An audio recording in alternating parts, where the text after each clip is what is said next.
Hello, guys, and welcome back to my YouTube channel. My name is Vijeta, and today we shall be continuing with the lecture series. We were discussing the minor works of Shakespeare, and in the last lecture, we discussed the sonnets of Shakespeare. And now we shall be discussing some poems of Shakespeare. So let us begin. Venus and Adonis, written in 1593. It is a non dramatic, erotic poem dedicated to Henry Wriothesley, Earl of Southampton. It was printed by Richard Field.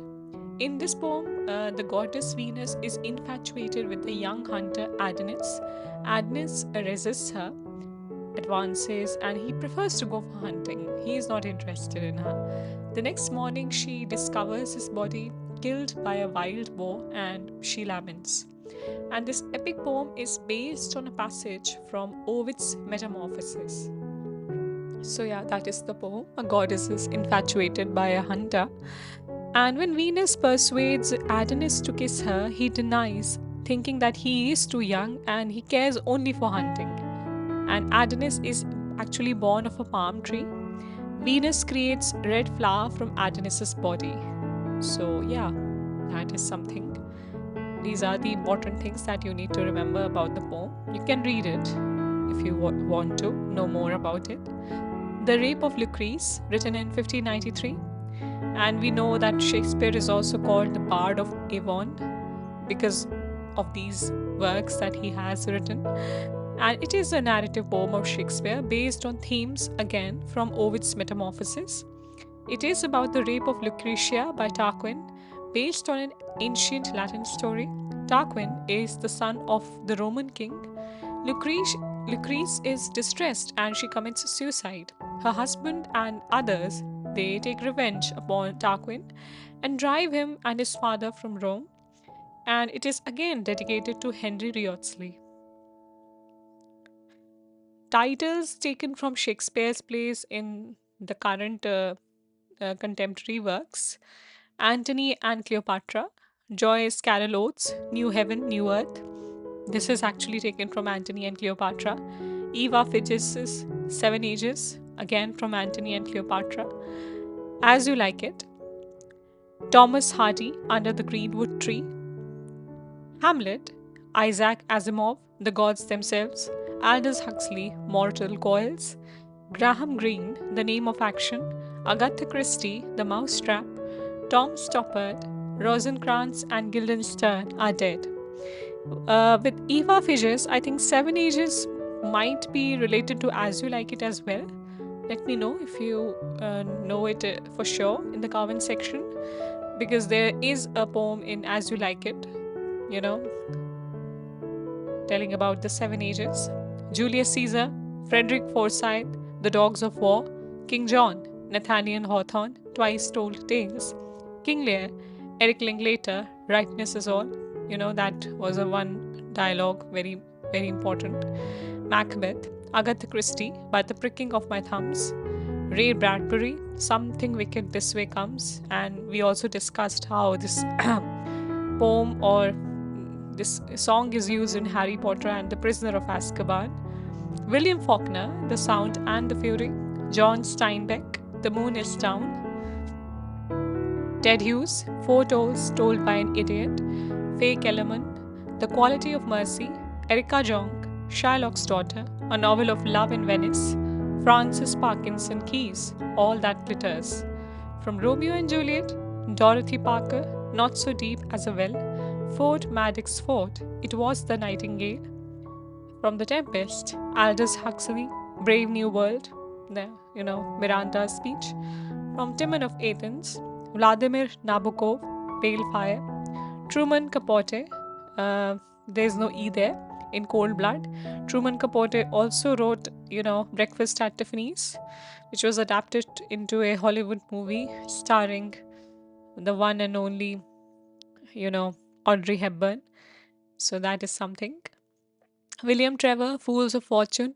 And from Twelfth Night, William Somerset Maugham, Cakes and Ale. Agatha Christie, Sad Cypress. And it also has a very good BBC radio adaptation of Sad Cypress on Audible if you wish to listen to it. it's available. Now, the names of the fools in the plays of Shakespeare, this might be asked. So, there's a list. A fool, Timon of Athens, Autolycus, the Winter's Tale, Citizen, Julius Caesar, Cloten, Cymbeline, Clown, Othello, Clown, the Winter's Tale, Costard, Love's Labour's Lost, Dromio of Ephesus, the Comedy of Errors, Dromio of Syracuse, the Comedy of Errors, Falstaff, King Henry IV, Part 1 and 2, Pest, Twelfth Night, he is regarded as the wise fool employed by Olivia.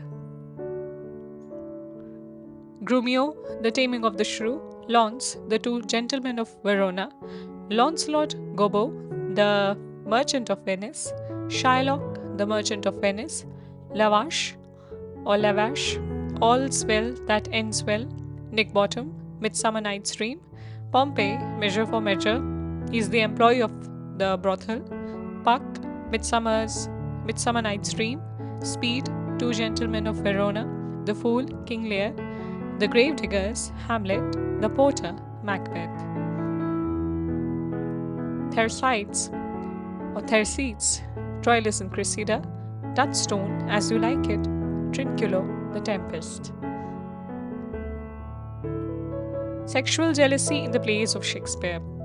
Derek Cohen actually explored the male sexual jealousy theme in the plays of Shakespeare. For instance, in The Winter's Tale, King Leontes of this play has an unjustified fit of sexual jealousy. He suspects his wife Hermione of marital infidelity with his friend Polixenes. Leontes assumes he has been cuckolded and subsequently denies the legitimacy of his daughter Perdita based on no evidence, which leads to so much suffering. Othello, green-eyed monster, redirects me. Shakespeare used this term to describe the destructive nature of jealousy. In Othello, this jealousy emerges when Iago convinces Othello that Desdemona has been unfaithful and is actively pursuing a sexual relationship with one of his own clime, complexion, and degree. Cassio Rodrigo's jealousy and envy of Othello's relationship with Desdemona is also there. Oh, beware, my lord of jealousy. It is the green-eyed monster which doth mock. Yeah, that's a very important dialogue said by Emilia to Iago. King Lear, sexual jealousy between Regan and Goneril. Macbeth, jealousy of, Lady Macbeth. It's not sexual, but there is some jealousy. Shakespeare's plays with prologue and epilogues. There's this list. So, the plays with prologue and epilogue. Prologue by chorus, the play is Henry VIII, and epilogue by it's a chorus. Again, in Troilus and Cressida, we have the prologue in the form of a chorus, although the epilogue is said by Pandarus. In Henry V, we have the chorus in the prologue, and epilogue is also a chorus. Prologue in Henry IV, Part 2, is by Rumor, and the epilogue is again by chorus. Prologue in Pericles is by chorus, and the epilogue is by Gower. Now there are plays with prologue only, which are Henry VIII, Troilus and Cressida, Henry V, Henry IV, Part 2, and Pericles. So yeah, this can be asked sometimes, so it's better that you remember. Plays with prologue only, Romeo and Juliet, chorus. And then Richard III, Richard, Duke of Gloucester, who said the prologue. In Macbeth, the witches say the prologue. Plays with epilogue only, The Tempest, said by Prospero, Midsummer Night's Dream, done by Puck, As You Like It, by Rosalind, All Is Well That Ends Well, the King says the epilogue, Twelfth Night, Fest, he sings a song, which is actually the epilogue of the play. Now there are cross-dressings in the plays of Shakespeare, not crossing dressing, it's cross-dressing. And 7 plays of Shakespeare feature cross-dressed characters, both women in men's clothing and men in women's clothing.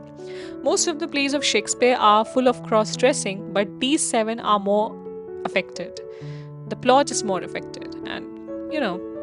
So, like in As You Like It, Rosalind disguises as Ganymede and Celia disguises as Elena. So, Celia is a woman, although Rosalind becomes a man.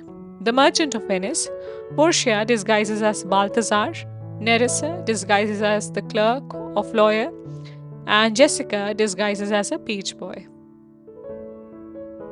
The Taming of the Shrew, Lord soldiers play a prank on a page boy by dressing up as a girl and giving him a fake marriage to Christopher Sly. The Two Gentlemen of Verona, Julia as Sebastian. The Merry Wives of Windsor, Falstaff as Herne, the Hunter, Mr. Ford disguises as Mr. Brooke, Falstaff as Ford's maid's aunt, Mistress Quickly as Fairy, children as Fairy.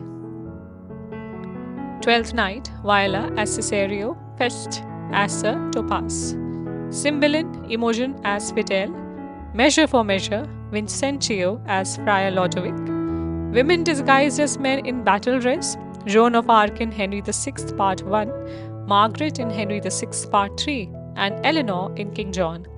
These three characters appeared in masculine characters in battle dress. Now, at last, we are done with Shakespeare, and we come to the next writer which succeeded him, who was Sir Philip Sidney, and his timeline is from 1554 to 1586. So, yeah, Sir Philip Sidney was an English poet, courtier, scholar, and soldier. He was the most prominent figure of Elizabethan age. He was born in Kent. His younger sister Mary was married to Henry Herbert, Earl of Pembroke, who was a writer, translator, and literary patron. Sidney dedicated his Arcadia to his sister Mary, but later Sidney asked Arcadia to be burned because he didn't like it. After the death of Sidney, Mary reworked Arcadia, which became known as the Countess of Pembroke's Arcadia. In 1572, he was elected as the Member of Parliament in Shrewsbury. Sidney planned to marry Penelope Devereux, daughter of Walter Devereux, first Earl of Essex, but Sidney unfortunately died before marriage, so Penelope was married to Lord Rich. Sidney dedicated his sonnet Astrophel and Stella to Penelope Devereux. In 1579, Sidney was retired from the court of Elizabeth on the account of writing a letter to Elizabeth about his opposition of the French marriage of Edward de Vise, 17th Earl of Oxford, with Elizabeth, which Elizabeth forbade.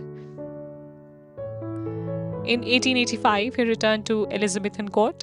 In 1583, Sidney married Frances. Sidney's friend Greville says about him, "Wheresoever he went, he was beloved and obeyed."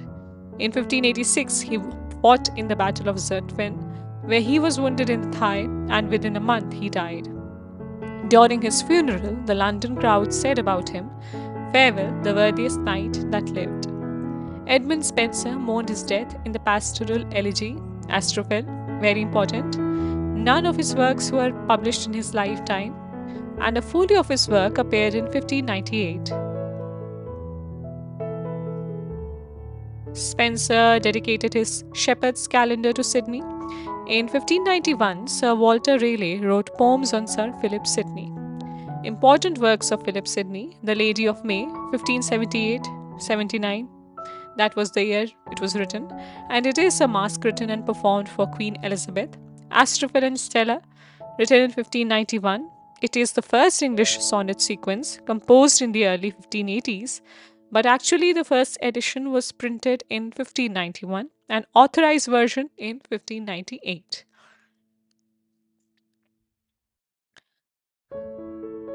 So, yeah, the lecture has gone rather long. However, I will continue a little bit more so that you can get an idea of Sidney's works. In this sonnet, like Sidney nativized Italian model of Petrarch, it contains 108 sonnets and 11 songs. The Latin word stella means star, Astrophel is star lover. Now, rather, Sidney adopted Petrarchan rhyme scheme, but he uses it with such freedom that 15 variants are employed.